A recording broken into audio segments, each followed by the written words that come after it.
Welcome to the Screener College Basketball Podcast with your hosts, Mike Randall and Gus Kearns.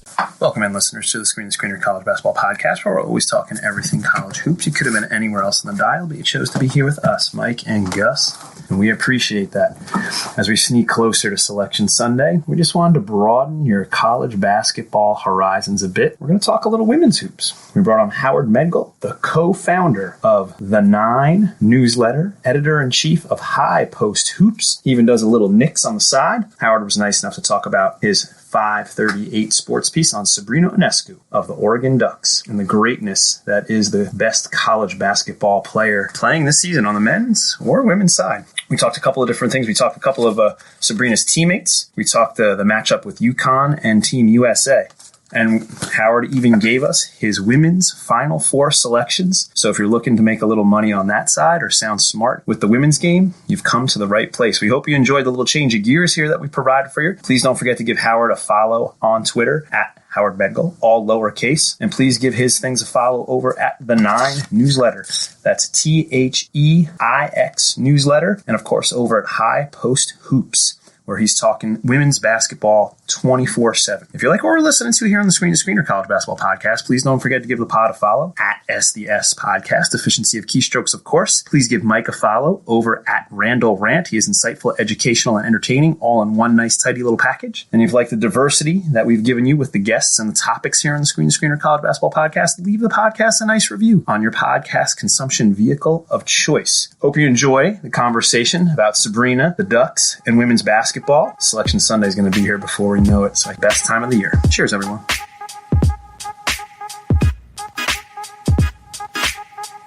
All right, welcome in, listeners, to the Screener College Basketball Podcast, where we're always talking everything college hoops. And today, we've brought in Howard Megdal to talk some women college hoops, especially Sabrina Ionescu. Welcome to the Screener College Basketball, Howard. Thanks for hopping on and taking some time. To be here. Can you inform the listeners where they can find most of your hoop elements? It seems like it might be a long list, so where should listeners focus to find what they need of your work? My top two places for you to go is the Nine newsletter, TheIX newsletter, which you can go ahead and subscribe to for women's sports across 5 different women's sports, free weekly, or for $5 a month, you get 5 different women's sports in your inbox every single week. And of course, we're doing 24/7, 365 work at High Post Hoops, all about women's basketball as well. So I'd start there. Excellent. Those are 2 excellent places and foundational locations to find your work. We appreciate it. All right, Howard, your 538 sports piece highlighted the best college hoops player in the nation this season, Sabrina Ionescu of Oregon. She's the owner of multiple triple-doubles during her career. She's closing in on 2,000 points, 1,000 rebounds, and 1,000 assist career numbers, which is like bananas. No other student athlete has ever owned these numbers. So, Howard, please speak to the iconic numbers that Sabrina's accumulating over her amazing career. You know, it's amazing to think about. And to me, and as somebody who is even more into the numbers from an efficiency and tempo-free standpoint. As those counting numbers are great. I'm not taking away from that at all, and you're right to highlight them. But she's managed to do something this year, and talked about it at 538, which is that she's gotten even better. You got to understand, she led Oregon to an Elite 8 performance in the NCAA tournament as a freshman, with them as a 10 seed. So they had to go out, beat a 7. They had to beat another high seed in Maryland at a 3. I mean, it was just a terrific performance, and she's gotten better and better in each passing year. In this past season, she's increased her assist percentage. She's now in the low 40s. She's managed to dramatically increase how well she finishes around the rim. This is one of the big questions for WNBA talent scouts. Coming into the year, she was at 44% from two-point range last year. She's all the way up to 60% this year. It is just a player who is not necessarily the quickest one on the court, but manages to find the right place to be on the court over and over and over again. The way that she manufactures scoring opportunities is unbelievably impressive. My baller daughter and I watch a number of Sabrina Ionescu games this season and prior. And it seems like yeah, she doesn't blow you away with her athleticism. She doesn't have that necessarily quick burst, but the way that she plays angles and the way that she knows what's going to happen before it's happening, really remarkable. One of the contests that helps illustrate, Howard, the Ducks season this year is the UConn game. The Ducks won by 18 on the road. Coach Gino was very complimentary of Oregon and Sabrina.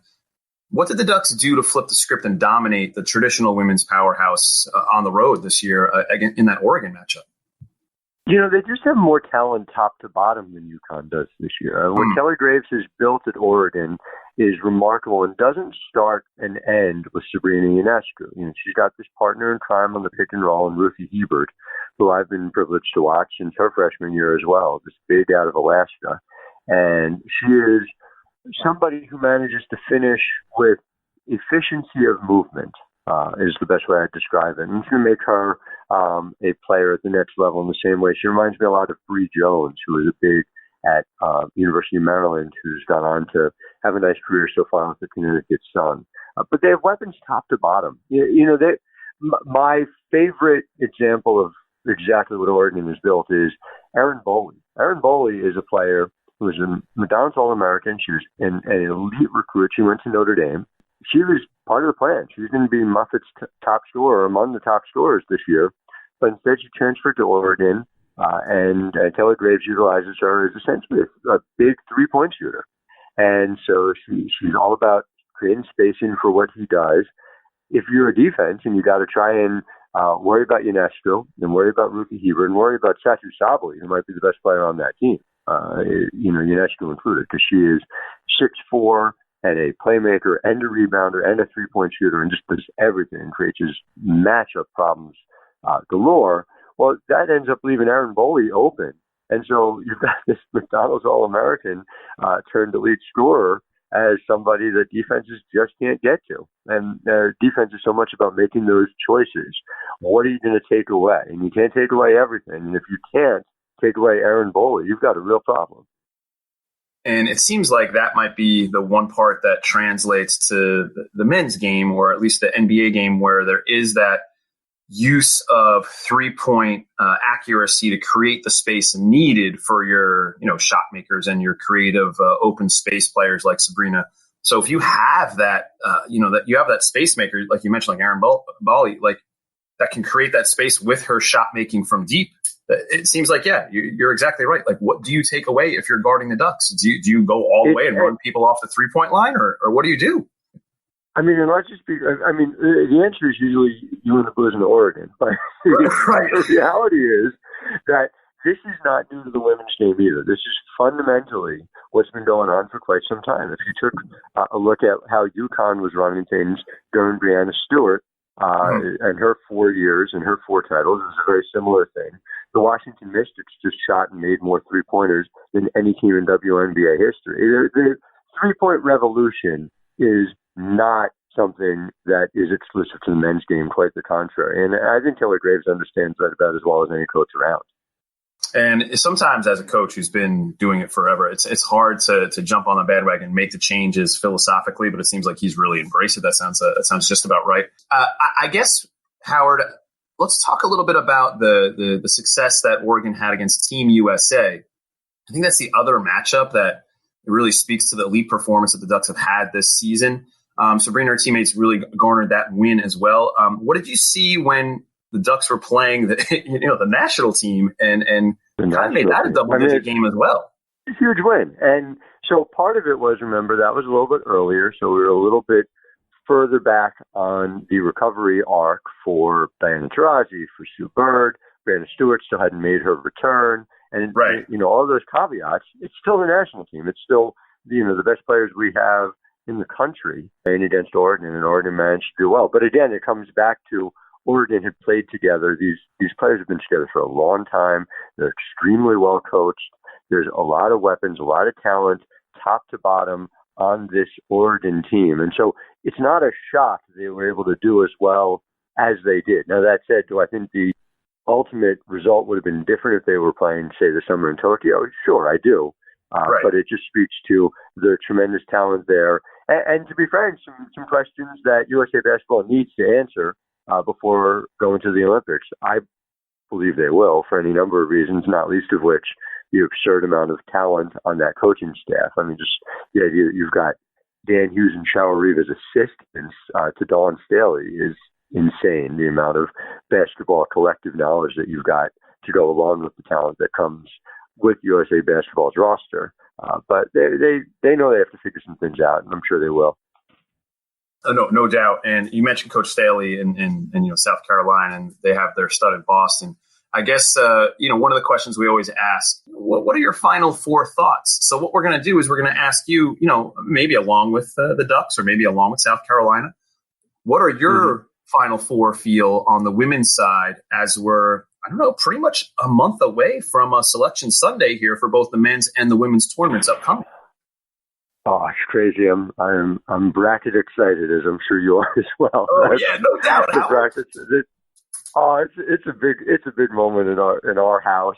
It has been. It was in the house I grew up in as well. So very excited about all of it. But okay, Final Four. I'll go out on a limb here for you, and I will say that I think the clear three best teams in the country, clearly the three best, are Oregon, they are South Carolina, and they are Baylor.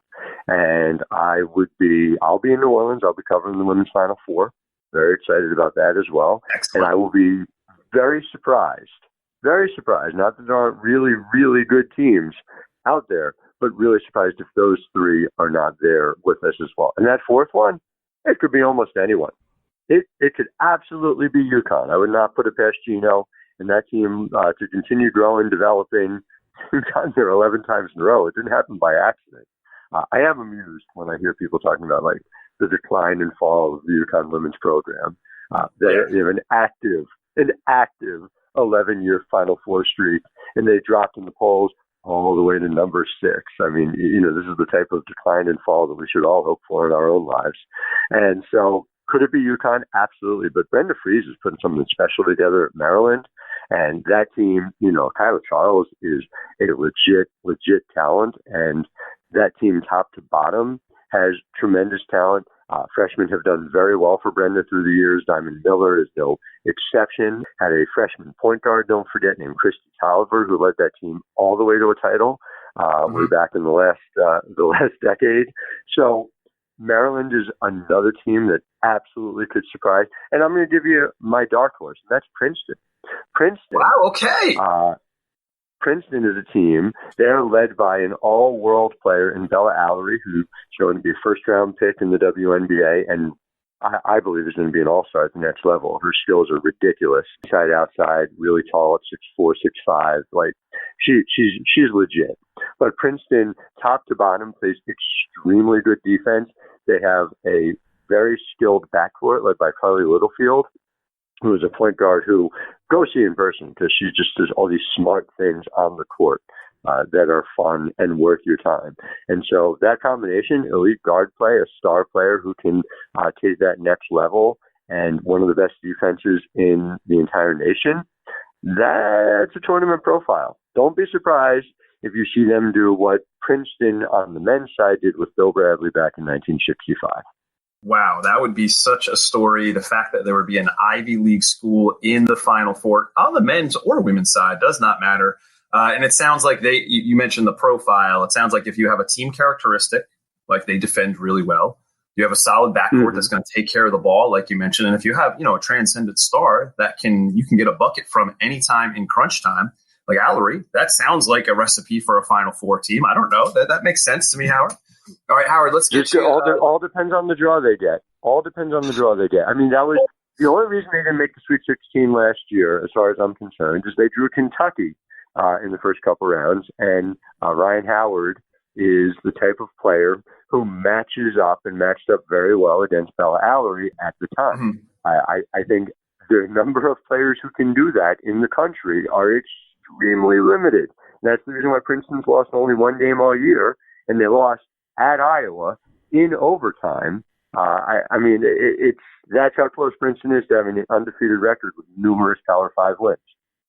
That's unbelievable. That profile sounds unbelievably similar to Dayton on the men's side. Dayton has not lost regulation this year, and they have that transcendent star in Obi Toppin. Yeah, and Obi Toppin. That makes perfect sense. And if we're going to play the compare game, I guess, since we started the podcast and have centered that around Sabrina Ionescu, Howard, help the listeners out. Is there a player that you could compare her to, maybe on the men's side, whether it be college or NBA, that really helps illustrate how special she is, and maybe that would link or want one of the listeners or some of the listeners to, view a Oregon Ducks women's game? Like, what comparison could you make on the men's side for what type of game she has and the style of play?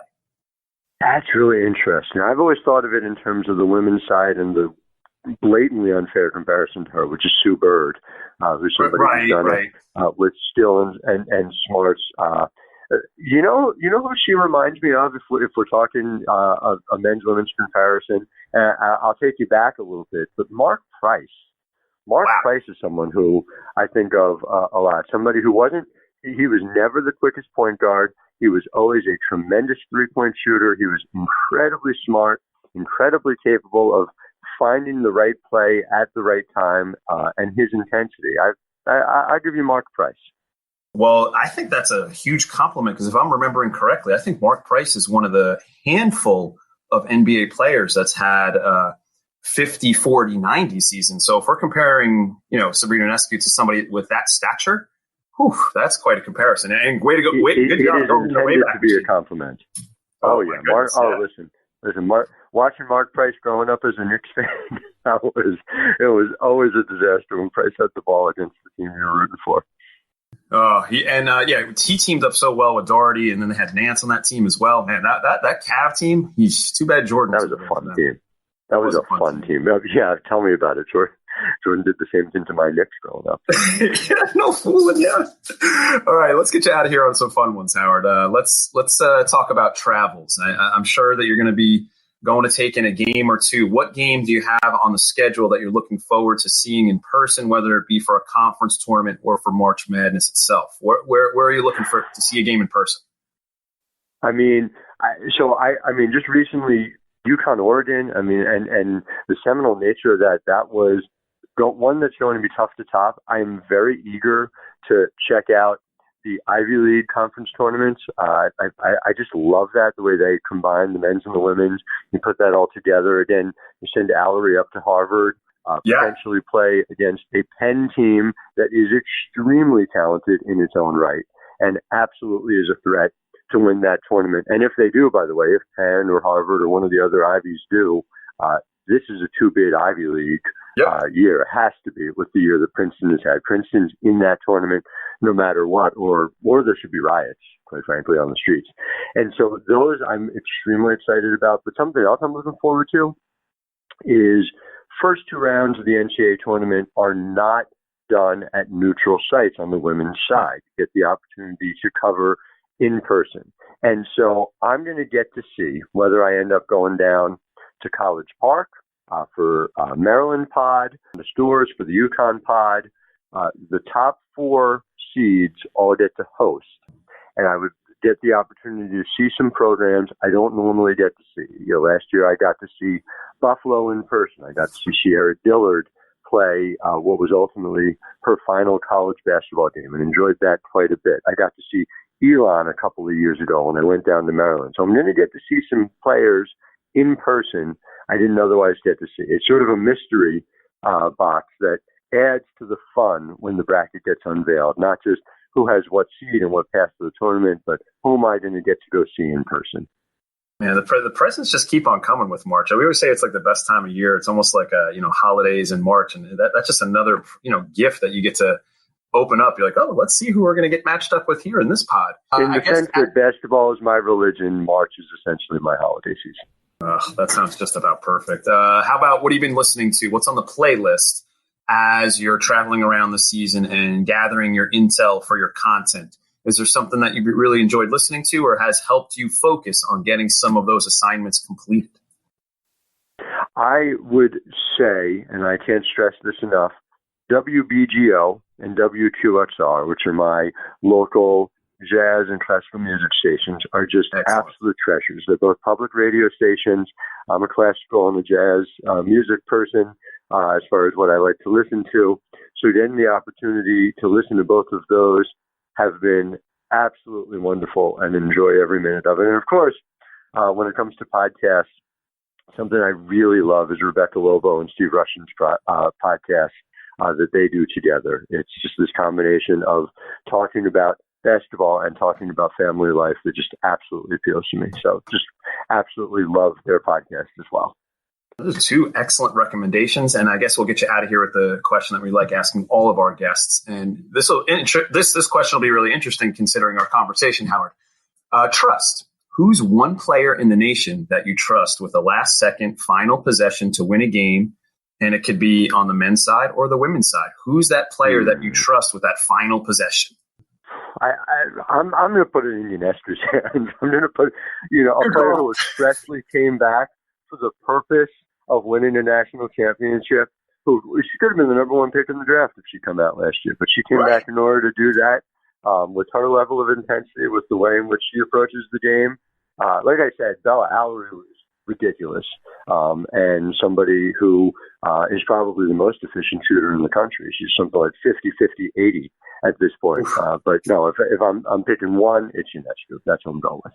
I think that's a great call. All right, Howard, thank you so much for catching the listeners up and educating them on the women's game. We're usually a men's side centric heavy podcast, but I figure we changed the flavor. So thank you for dipping in and helping the listeners get educated so they can sound smart on both sides of the brackets this March and have some more information. So Howard, thank you so much. Cheers, Cilantro, grazie. We appreciate the time. Love it. Always a pleasure, and always glad to see that balance. We have less than 4% of coverage on the women's side across sports. It's even worse when it comes to basketball. So anything we can do to strike that balance and get it closer to what it should be, which is 50-50, I'm all for it. And we're right there with you, and thank you so much for helping balance that equation, even the smallest part, Howard. Cheers. My pleasure. My pleasure.